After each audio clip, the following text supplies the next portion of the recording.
যেখানে শত শত লাশের উপর দাঁড়িয়ে পুলিশকে, আওয়ামী লীগের সন্ত্রাসী বাহিনীকে আমরা নৃশংস হামলা করতে দেখেছি এবং উত্তম নৃত্য করতে দেখেছি।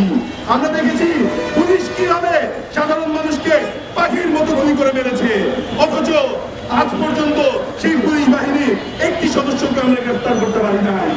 আমরা এখন পর্যন্ত এই যাত্রাবাড়িতে হত্যাকাণ্ডে জড়িত আওয়ামী লীগ, যুবলীগ, ছাত্রলীগ, গুন্ডা লীগের একজন সদস্যকে এখন পর্যন্ত গ্রেফতার দেখি নাই।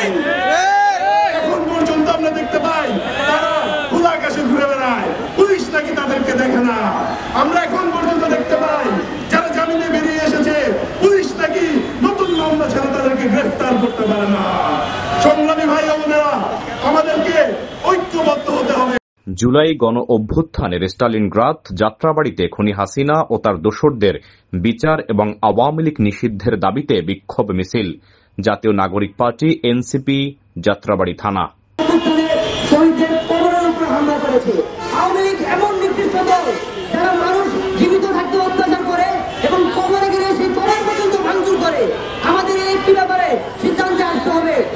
আমাদের আজকের সম্মানিত উপস্থিতি, আমাদের আজকের এই ফ্যাসিস্টদের বিচার ও আওয়ামী লীগের নিষিদ্ধের দাবিতে অনুষ্ঠানে প্রধান বক্তা জাতীয় নাগরিক পার্টি এনসিপি এর কেন্দ্রীয় কমিটির যুগ্ম মুখ্য সংগঠক জনাব এস.এম. শাহরিয়ার ভাইয়ের বক্তব্য। বাংলাদেশে এই যাত্রাবাড়ির মাটিতে দাঁড়িয়ে আমাদেরকে আবারও আওয়ামী লীগের বিরুদ্ধে প্রতিরোধ গড়ে তোলার জন্য রাজপথে দাঁড়াতে হবে, সেটা আমরা ভাবতে পারি নাই।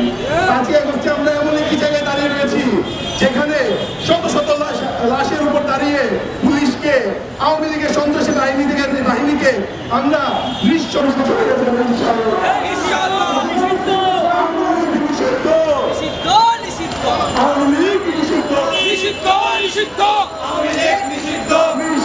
নিষিদ্ধ